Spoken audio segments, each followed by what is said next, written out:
Madame, mademoiselle, monsieur, merci d'être avec nous pour ce nouveau rendez-vous entre nous. Avec nous sur ce plateau, Jordan Gross-Cruciani. Vous êtes le secrétaire départemental du Front National pour les Vosges. Vous êtes également conseiller municipal à Thaon-les-Vosges. Merci d'avoir accepté notre invitation. Merci à vous.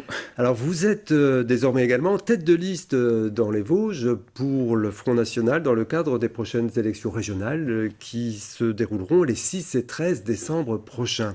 Alors, on sait que le Front National n'est pas vraiment favorable à la fusion de ces 3 régions, Alsace, Champagne-Ardenne, Lorraine. Est-ce que c'est facile de mener campagne pour quelque chose qu'on ne souhaite pas ?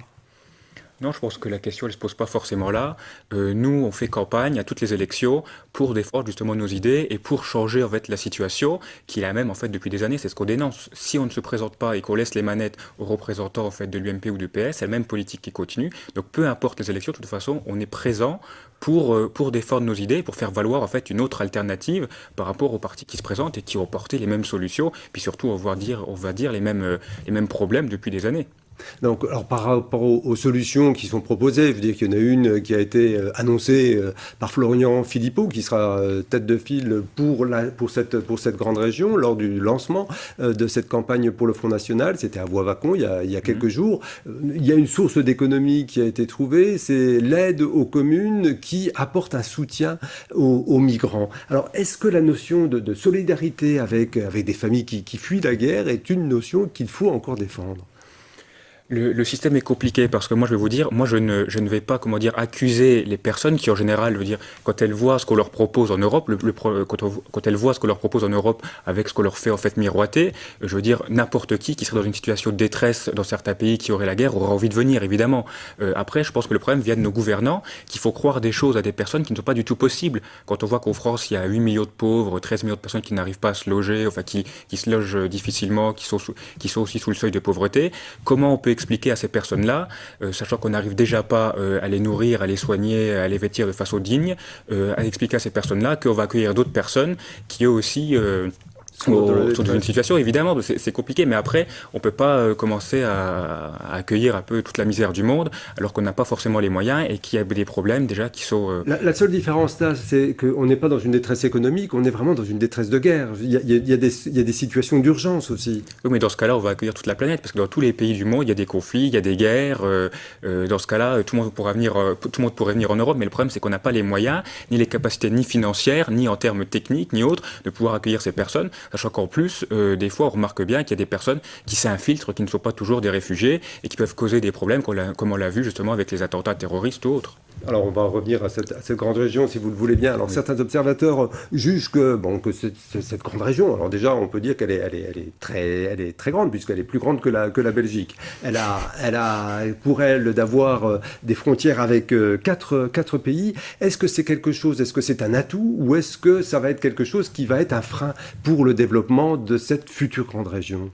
Moi, je pense que le problème, c'est qu'en fait, cette réforme territoriale, avec cette fusion, elle a été imposée en fait par l'État et par les directives européennes qui veulent toujours plus, en fait, toujours agrandir. C'est quand même une décision française. Oui, mais c'est imposé par l'Union européenne qui veut calquer sur le modèle des Länder allemands. Et le problème, c'est que la France, c'est pas l'Allemagne et qu'on n'arrive pas à appliquer les mêmes principes, et principalement aux principes français. La région, c'est 5,5 millions d'habitants. Vous l'avez dit, c'est la superficie de la Belgique.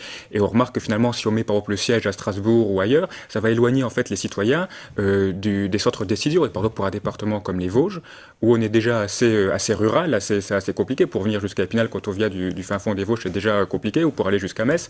Si maintenant on vient de Bunnéville pour aller jusqu'à Strasbourg, ça va encore plus éloigner les citoyens, et je pense que c'est pas une bonne réforme pour justement avoir de la proximité, en fait, et c'est ce que nous on défendait au Front National, la proximité. C'est la proximité, mais c'est aussi une puissance économique, je veux dire, puisque c'est ça qui est quand même mis en avant dans le cadre de cette grande réforme, c'est donner plus de moyens à ces nouvelles institutions.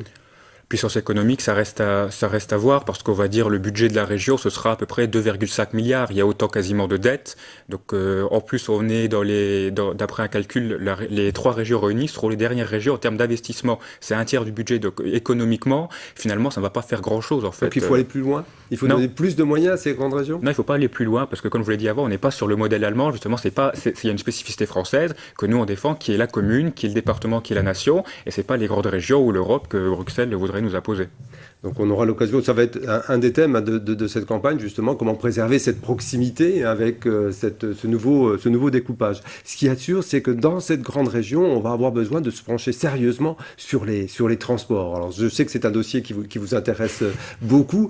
Quel est pour vous le dossier prioritaire en termes de transport pour faciliter justement les échanges dans cette grande région? En termes de transport, je pense que la région, elle est chef de file dans le transport ferroviaire. Donc la priorité, au lieu de se disperser, au lieu d'aller construire, d'aller donner des subventions partout, c'est de rester chef de file et de mettre la majorité du budget sur le ferroviaire. Alors par exemple, ce qu'on a remarqué depuis quelques années, le transport ferroviaire a tendance à diminuer, la fréquentation diminue à cause du fait qu'on a augmenté les tarifs. Alors si on veut faire plus de développement durable, plus de personnes, inciter les personnes à prendre justement ce transport ferroviaire, il faut revenir en arrière, il faut rebaisser les tarifs, puis il faut arrêter de faire ce que fait le conseil régional depuis des années avec les suppressions de gares, les suppressions de haltes, et notamment au milieu rural. Puis on le voit dans les Vosges avec par exemple la difficulté sur la ligne Nancy, Mirecourt. Voilà, c'est pas quand même le conseil régional qui décide des suppressions des suppressions de gares. Vous dire que c'est un travail qui se fait en concertation avec. Ah oui, mais le conseil général régional, chaque année, dans les documents qu'ils reçoivent avec la SNCF, il y a une convention de partenariat. Chaque année sur ce sujet-là, ils doivent décider en partenariat avec si elle veut augmenter les budgets, si elle veut les diminuer sur les gares, sur l'halte ferroviaire, sur les rénovations par exemple, parce qu'il y a un gros problème aussi au niveau de l'accessibilité, notamment dans les Vosges, on le voit, il y a des endroits où il n'y a pas du tout de... C'est très handicapant pour les personnes âgées ou les personnes handicapées, je pense qu'il y a un gros travail à faire dessus. Et nous, on avait une proposition, par exemple, c'était de faire comme ce qui a été fait, je crois que dans le sud de la France, un pass illimité, par exemple, vous avez un pass.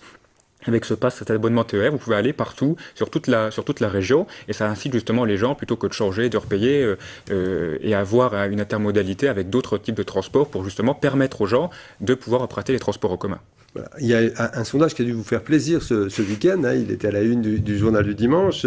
Un Français sur trois annonce qu'il est prêt à voter Marine Le Pen au présidentiel. Alors évidemment, ça c'est le côté positif. Du côté moins positif peut-être, c'est que près de 70% la trouvent sectaire, trouvent qu'elle n'a pas de solution à proposer pour sortir le pays de la crise qu'il traverse, et qu'elle n'a pas l'étoffe d'un président de la République. Alors vous voyez plutôt le verre à moitié plein ou à moitié vide? J'allais vous dire ça justement, il y a ceux qui voient le verre à moitié plat et ceux qui voient le verre à moitié vide. Moi je suis plutôt du côté optimiste, on va dire, parce que depuis des années, depuis l'accession de Marine en 2011 à la tête du Front National, les scores n'ont cessé d'augmenter, on l'a vu aux européennes, on l'a vu aux départementales. Alors le Front s'inscrit de plus en plus dans le paysage politique, on est la première force politique, en termes de voix, on est la première force politique de France, et à ce niveau-là je pense qu'il faut rester optimiste, et c'est de bon augure pour les prochaines élections, et je pense qu'on peut arriver à avoir une majorité certaine dans les élections qui arrivent, que ça soit aux régionales ou que ça soit aux élections législatives et présidentielles en 2017. Les régionales de la Lorraine, je veux dire que la Lorraine la Champagne-Ardenne, Alsace-Lorraine est une région prenable? Oh bah oui, évidemment, vu les scores qu'on a eu aux européennes, je pense qu'il y a une dynamique qui est là, qui est créée par Florent Philippot, qui a aussi une stature nationale, et qu'avec cette dynamique, on peut espérer arriver en tête et puis pourquoi pas gagner au second tour. Jean Dingans-Luciani, merci. Merci.